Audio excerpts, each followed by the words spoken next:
Suatu hari di tahun 1943,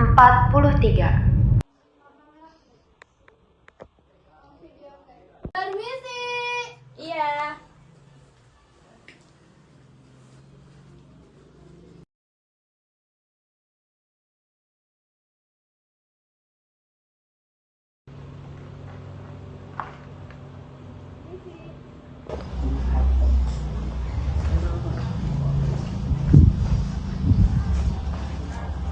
Ini ada kiriman dari Jakarta.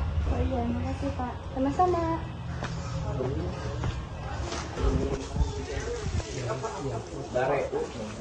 Dari siapa, Cak? Tidak tahu, teman-teman bahasa Jepang. Mbak, tolong bacakan telegramnya ya. Dari Soekarno, Fatmawati, nikah dengan diwakili Officer Sarjono, karena pihak mempelai laki-laki tak bisa hadir, tanggal 1 bulan Juni, tahun 1943 berangkat ke Jakarta. Pak nikah. Sama siapa? Sama Bung Karno lah. saat itulah 1 Juni tahun 1943, Soekarno dan Fatmawati menikah. Fatmawati beserta keluarga datang menemui kediaman Soekarno. Mereka resmi menjadi sepasang suami istri dengan Fatmawati yang merupakan istri ketiga, yang kemudian menjadi ibu negara pertama di Indonesia. Setelah menikah, Fatmawati juga membantu Soekarno dalam upaya kemerdekaan dengan menjahit bendera merah putih dalam keadaan mengandung. Lalu Soekarno dan Fatmawati pun dikaruniai seorang anak yang bernama Guntur Soekarno Putra. Hal ini tidak menghalangi kesibukan Soekarno. Beliau tetap membantu teman-teman yang lainnya dalam upaya kemerdekaan Indonesia. Setelah beberapa rencana dan organisasi seperti KEPA dan lain-lain yang sudah ia ikuti, kini Soekarno sedang berdiskusi dengan Hatta dan yang lainnya perihal kemerdekaan Indonesia. Bolehkah saya berbicara dengan Bung Hatta terlebih dahulu?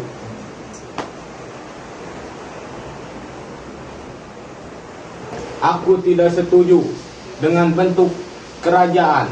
Hal ini hanya akan menghilangkan semangat nasionalisme yang telah kita bangun selama ini, sejak di PNI hingga Partindo. Benar, Bung. Namun, menurut saya, Indonesia lebih cocok menjadi negara federal.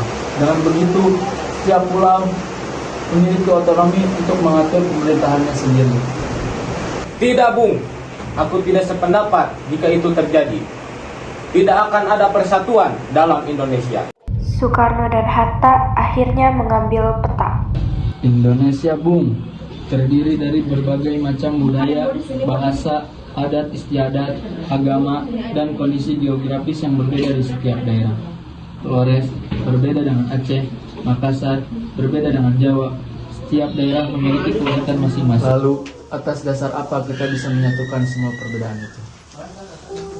Atas dasar kita memiliki nasib yang sama sebagai bangsa yang dijajah.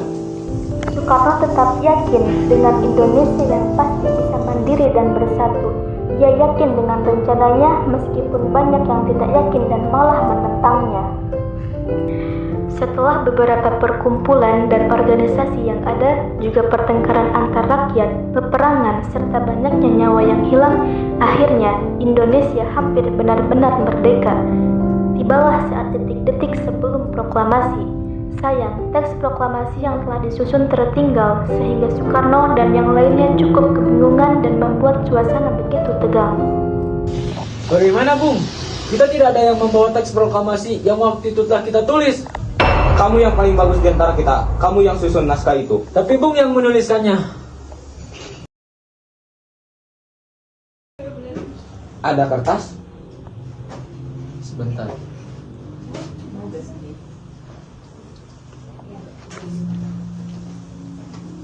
Ini, Bung. Pada tanggal 17 Agustus tahun 1945 diadakannya upacara kemerdekaan dengan Soekarno dan Hatta membacakan teks proklamasi. Hal ini menandakan Indonesia benar-benar merdeka dan lepas dari penjajahan. Bangsa Indonesia dengan ini menyatakan kemerdekaan Indonesia.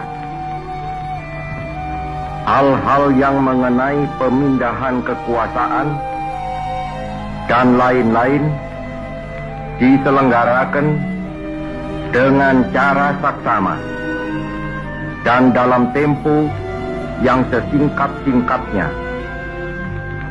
Jakarta, 17 Agustus 1945, atas nama bangsa Indonesia, Soekarno, Hatta.